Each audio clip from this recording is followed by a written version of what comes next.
What's up, guys? It's Sean from Hampton Marine here, and we're at a customer's boat. We're going to be replacing some JL amplifiers that have lost a few channels on them, and we're going to be replacing them with the XDM series.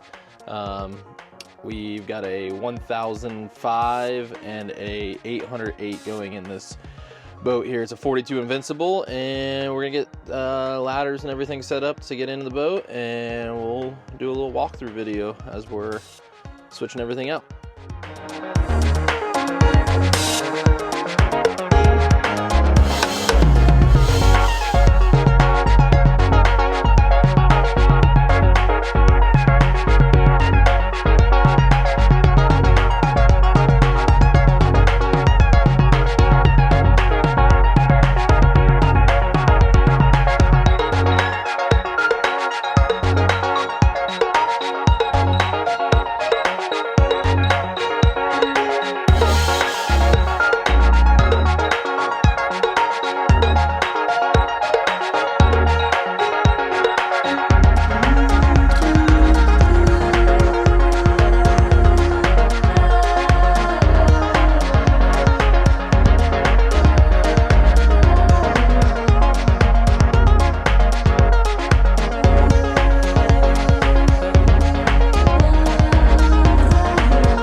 Alright, so now that we got everything installed, we're going to give it a test, get all our zones configured in the Fusion radio correctly.